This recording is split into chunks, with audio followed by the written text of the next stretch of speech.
Welcome to the On-Premise IT Roundtable, the only podcast that dares to be both on topic and on location. My name is Tom Hollingsworth, and I am a part of Gestalt IT. And each time we meet, we bring to you some of the opinions and discussion topics of IT luminaries across the enterprise space around a variety of topics. I'd like to take a moment for our guests today to introduce themselves before we jump into today's premise, starting with Calvin. My name is Calvin Hendryx-Parker. I'm with 6 Feet Up. You can find me on Twitter at CalvinHP, and our blog is at 6feetup.com/blog. All right, and Ather? Hi, I'm Ather Beg. I'm an enterprise solutions architect. I focus on both private and public cloud environments, infrastructure mainly. And you can find me on my blog, atherbeg.com, and my Twitter handle is also atherbeg.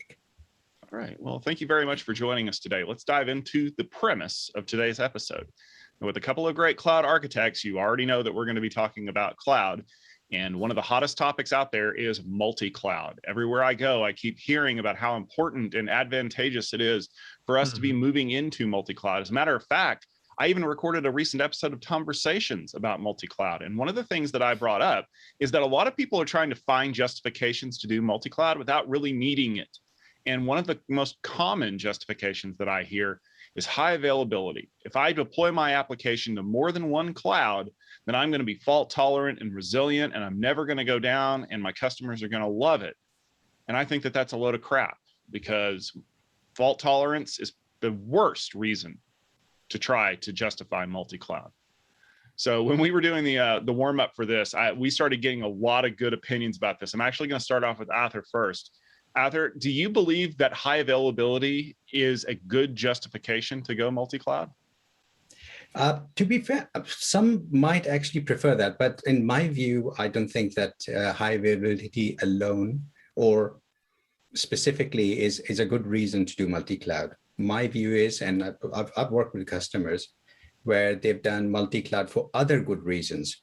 One reason being, for example, them having applications that actually work better on one cloud than the other. So they have applications that work better on specific clouds.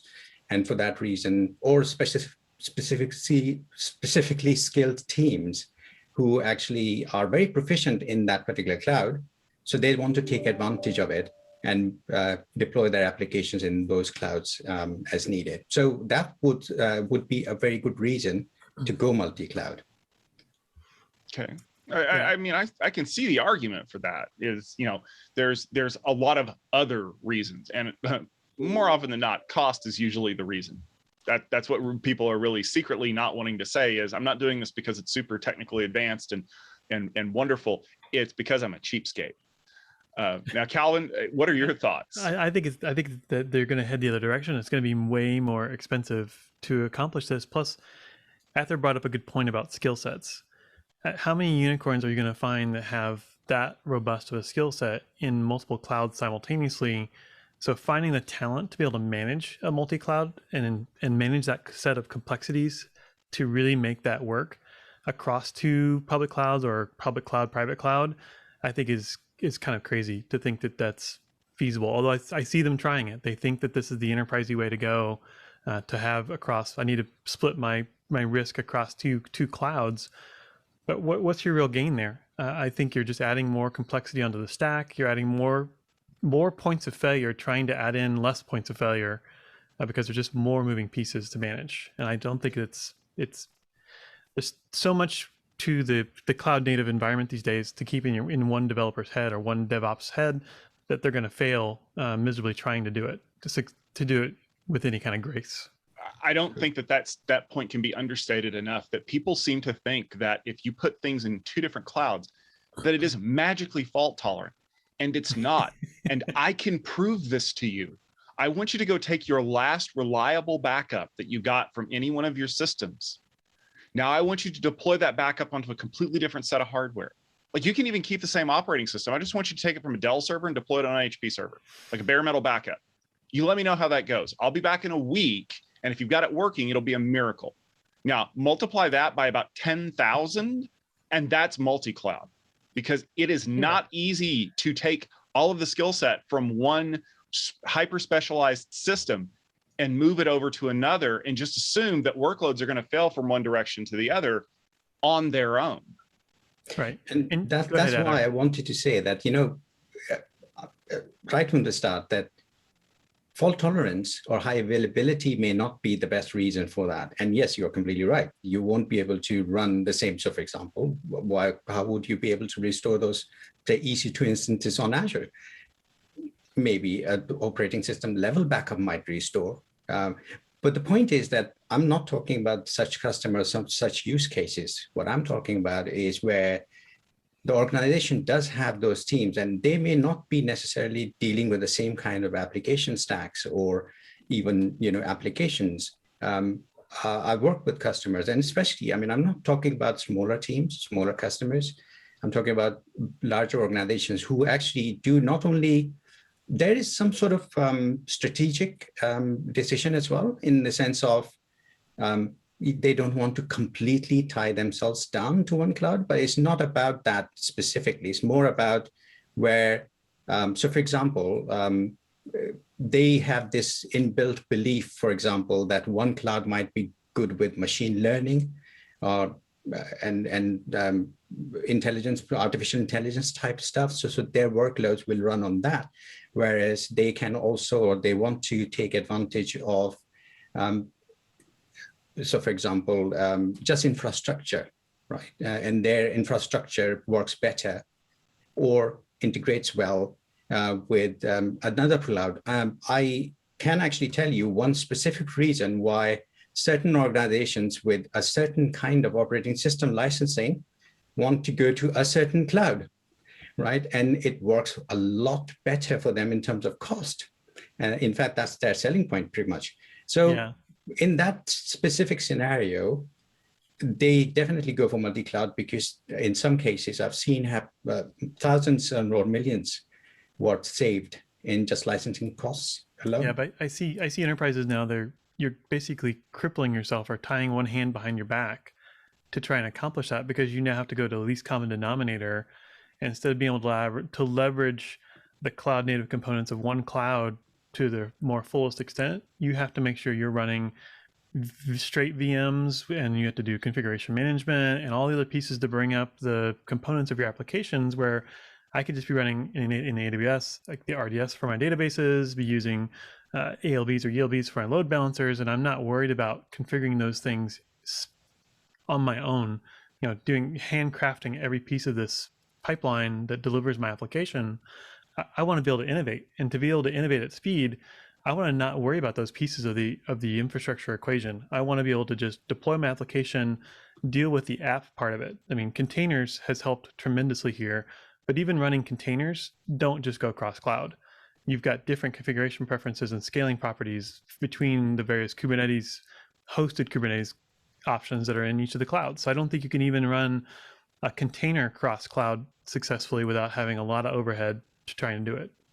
But my point basically is that why do you need to in all cases? Because right. Like I said, if your applications and your teams and your skills are completely separate, so for example, in a silo, apart from authentication mechanisms or those kind of things where things do overlap, the rest of the things can be separated, especially in cases where your teams are used to, for example, running automated systems or right.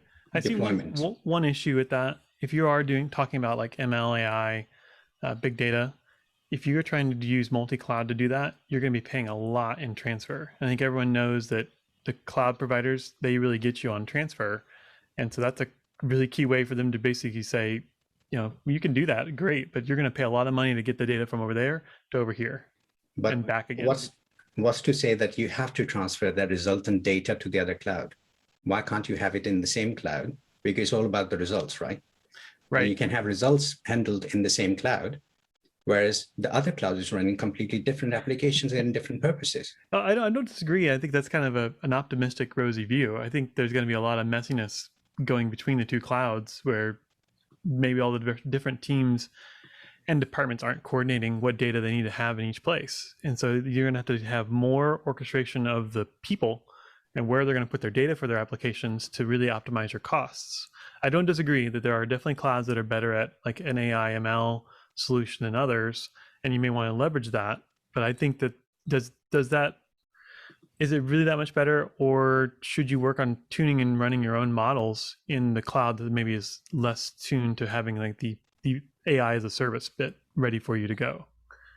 And I think the main reason for doing those kind of two things, having multiple clouds to deal with, is I see two main reasons, like I was mentioning.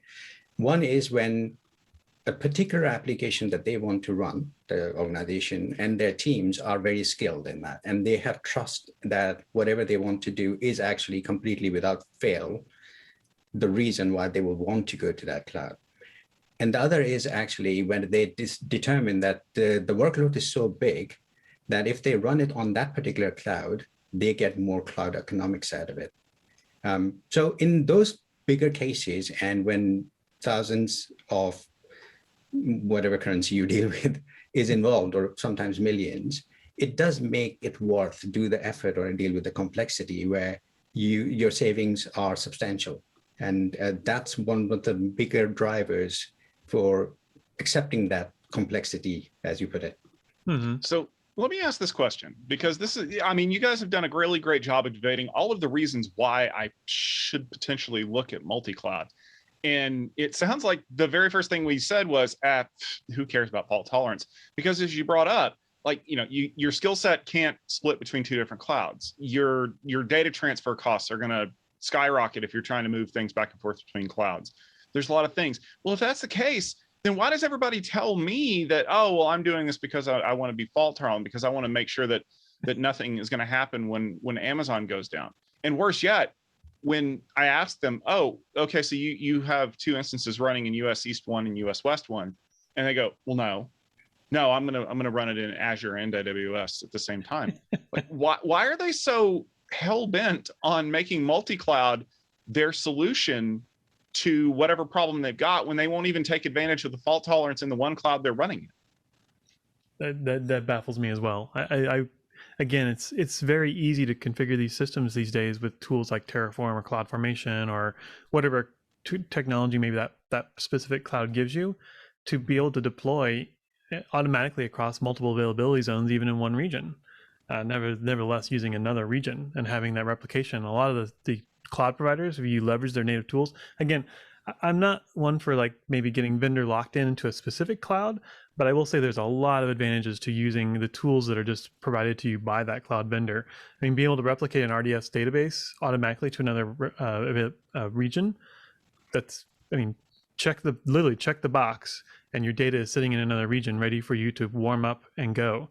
Another thing people talk about with the high availability that they don't talk about and should be is really mean time to recovery. I think as much as effort I've seen go into trying to make things highly available, you could have done half the effort in making the recovery time faster and probably had less failures and been back online quicker because of the complexity that goes into truly building a highly available system. Yeah, and I agree with that, because cloud, so the tools native to the cloud, an example of where an organization may or should be taking advantage of the tools that are natively built into, and the fault tolerance natively built into those cloud environments, because they've invested a lot of money, a lot of technology and infrastructure to provide you with those services. So that's one thing that you should be first looking into. But also from to the point about the recovery, if you are actually designing, not keeping those or not taking advantage of those facilities that are available to you, and actually trying to look at multi-cloud as the solution rather than better design, then that definitely is not the way to go. This is, if that's the arguments being presented, that I also can't understand it. I think more effort should be put into actually investigating which tools you should be using and how to better design your environment rather than going multi-cloud just for fault tolerance. Right. I feel like you see a lot of times folks throwing tools at the problem, and more tools are not the answer. I think you need to simplify and understand how it truly should be delivered, as opposed to like, oh, we can buy some off-the-shelf tool that claims it'll give us extra nines of availability. I will also say they're probably lying to you. You need to be able to recover a system fast. If I can have a total outage in a whole region on AWS, which is also very unlikely, but have my data sitting warm in another region, and all I have to do is spin up my VMs or my containers to start serving the data, I'm back online in minutes, if not less. I mean, that makes sense to me. And that's one of those things that I feel like it's the only way you can get executives to pay attention to what you want to do is not, I'm going to spend less money, or in some cases, I'm going to spend more money, or I'm going to need more teams to manage this. It's our things won't go down. But they need it to be big, and they need it to be flashy, and they need it to be cool, because let's be fair. Most of the people who say they're doing multi-cloud, if you pin them down on what they're actually doing, can't tell you what they're doing in multi-cloud. It's those surveys that get sent out to the executives at the companies by all the analyst firms who are like, are you doing multi-cloud? Yes or no? Do you know which clouds you're doing multi-cloud in? Because a lot of the things that I've seen from the practitioner side also are accidental multi-cloud deployments. It's like, oh, hey, we had everything that we standardized over here in AWS, and then all of a sudden we needed to pull in this database that only runs on Oracle. Well, crap. Now we're a multi-cloud company we didn't really want to be. And so, that, and like you mentioned, Calvin, that increases your fault tolerance footprint, because what happens, and we've seen this multiple times over even the last year when we've been relying on cloud, is like, what happens when US East 1 goes down? And suddenly a whole bunch of services just blink out because we didn't realize that we were utilizing them, like dynamic DNS. So does the accidental multi-cloud problem even belie the fault tolerance more by saying, hey, we've done a great job of deploying to all these availability zones, and we have our application going on and all of their stuff, but we can't be 100% fault tolerant because we rely on this one thing over here in the corner of the world that we have to have. They have to refactor. You have to look at your design of that application and then refactor that piece out. I really wish that I had a pair of pearls that I could clutch right now. So basically what you're telling me is I have to go back to my developers and tell them to rewrite their code to not be a shoddy piece of filth? Absolutely. This is the developer speaking in the room. I think there's a lot of value in that. I think a lot of times people, they will hold on to their code like it's so valuable, but they need to be willing to refactor. I think that they need to be willing to move their code into a modern era. You can start by lifting and shifting your applications out of the data center into a cloud, but you can be paying more unless you refactor that code to use the native tools that are in those clouds. Yes, and I completely wholeheartedly agree that if you're going to a public cloud environment, then you should be looking at refactoring now. Yeah. But I would also say that that in reality, a lot of organizations, especially if the code that we are talking about has been written like, I don't know, in the 80s or something like that, then companies are very, very hesitant in actually touching it, even with a barge pole, and that they basically just try to live with it, which is unfortunate but true. And I've seen many organizations actually just lifting and shifting to, say, VMware cloud environments just up in the cloud, and keep it there for that reason.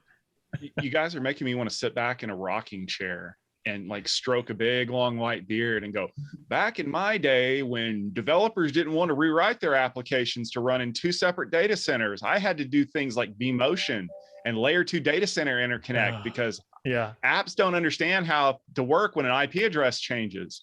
And now, the developers, the grown-ups in the room are saying, yeah, you got to rewrite everything because it needs to actually be able to survive a hit like that. And I can't tell you how many times someone's told me, oh, well, our code is, it needs to be more like Netflix. I'm like, do you understand the amount of engineering that goes into how Netflix can survive US East 1 going down? And the amount of test coverage that their developers have put into making sure that if they do refactor a piece of code, they're sure it's going to work.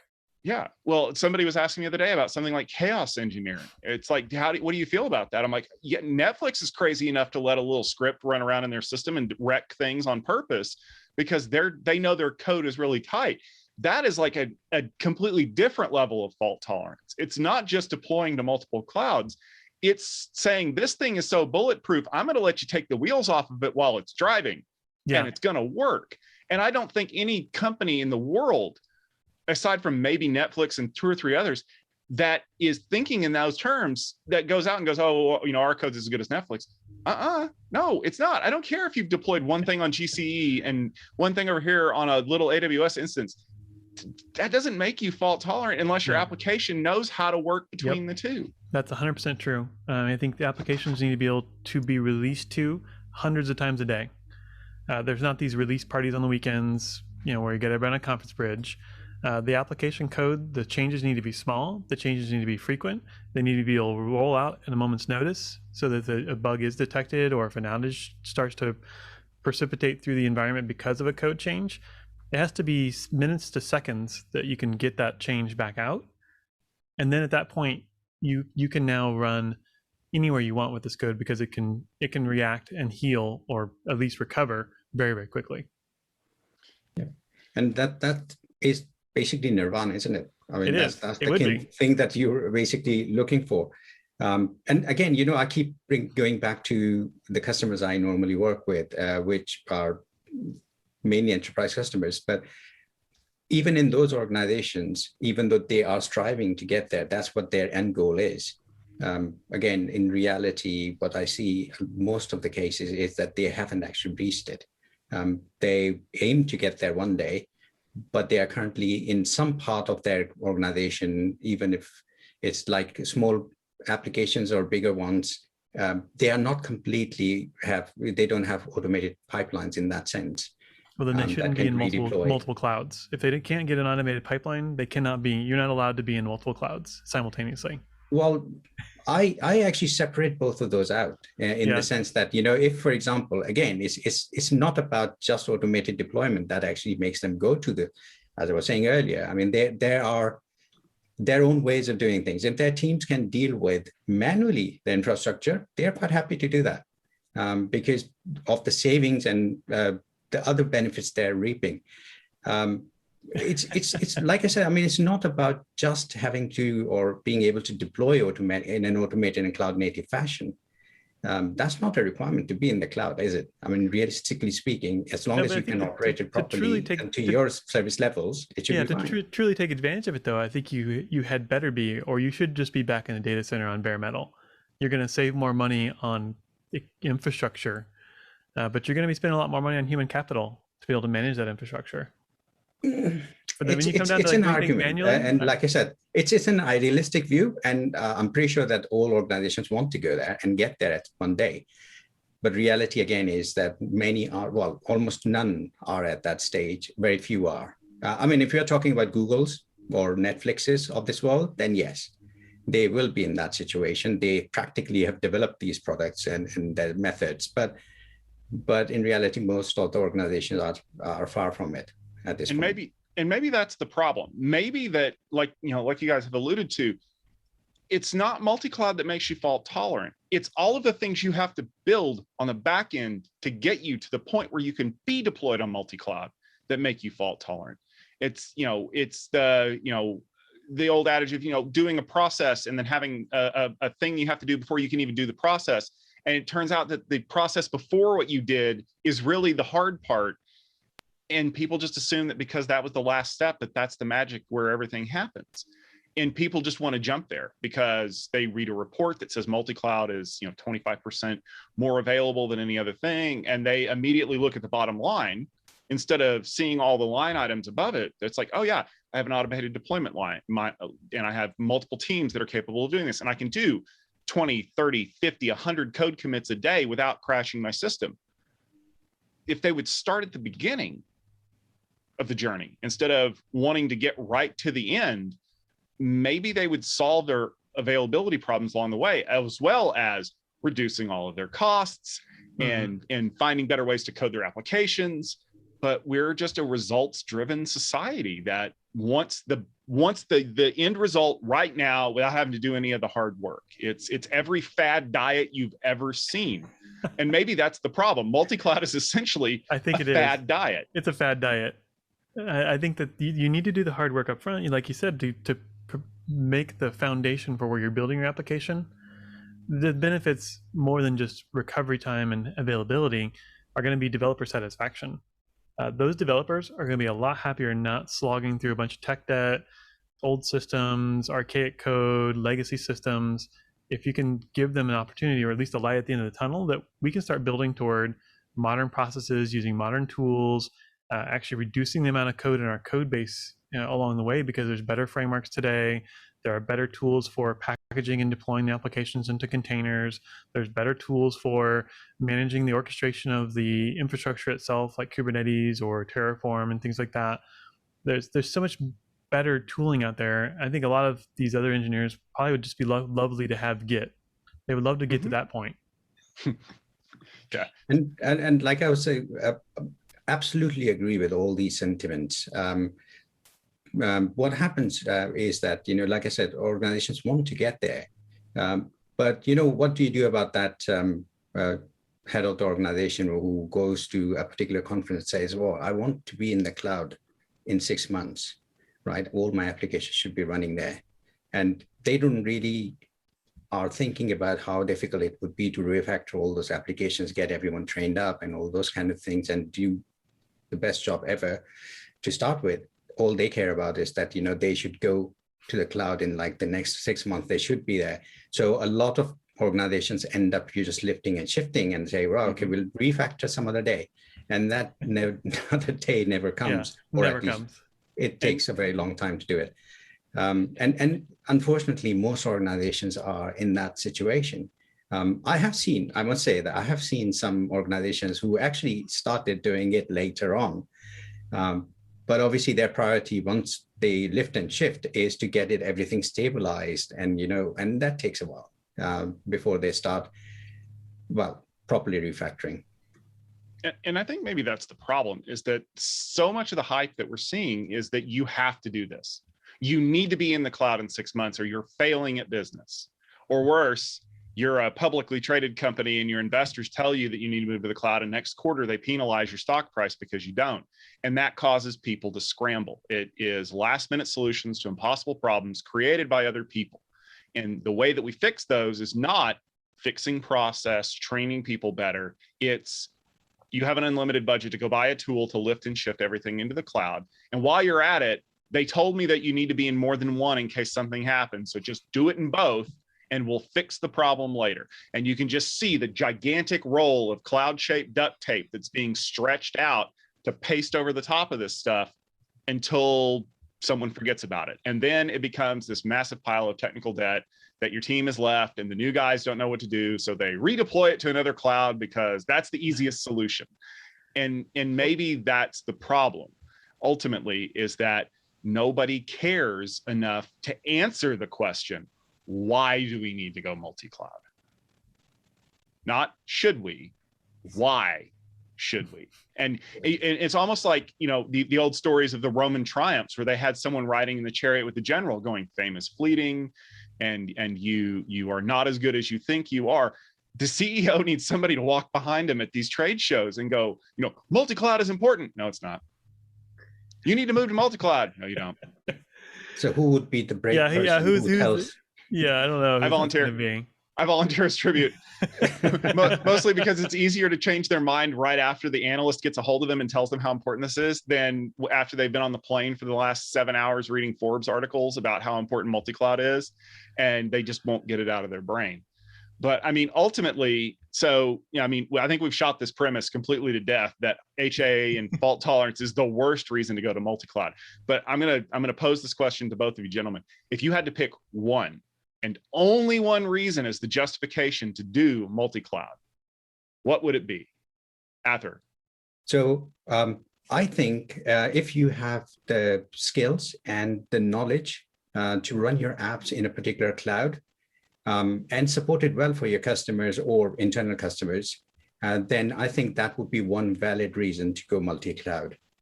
The valid reason for me for going multi-cloud is going to be specialized services. If you need something like Bigtable, or if you need AutoML, GCP is going to be where it's at. If you are looking at the SageMaker tools and you've got specialization, maybe get back to skills there too. But there's definitely some pieces in certain clouds where maybe it runs better, faster. You're going to get a better result for less money in that other cloud, then I would do it. But otherwise, I think it'd be worth looking at your design of your application and getting back into leveraging one cloud. I would say, let's just be honest with yourself. The real reason that you want to go multi-cloud is because you're a cheapskate and because you want to have numbers on the bottom line that are hard numbers that you can pull from the internet and not related to how much in time you're investing in your teams and how much tooling you're having to invest and how much refactoring your code you're going to have to do. Because quite honestly, those resources are sunk costs and you don't care about them. Yeah, I don't know, Tom, you get what you pay for. You're going to get what you pay for. But let's be fair. It's the worst. It's the second worst reason, because we all know that high availability is the worst reason. It's the second worst reason to do it, but it's the most honest reason for most people because that's what they're going to say anyway. Yeah. Well, in case of licensing, it might actually be true. Yeah. Like I said, I've seen millions being saved that way. I think that's up to the people to do the investigative work to actually justify their multi-cloud strategy instead of using the cherry-picked checkbox at the top that says high availability. All right, well, that will just about do it for this episode. Thank you very much for tuning in, each and every one of you. We appreciate your viewership and your listenership. If you would like to find the latest episode of our On-Premise IT Roundtable, please head over to the website, gestaltit.com/podcast, where you can find our episodes. You can also subscribe to our podcast feed in your favorite podcast application of choice. And if you do, we'd love it if you'd leave us a rating and a review, because people really do read those things, and it really helps them decide if this is their particular S3 bucket of choice to listen to.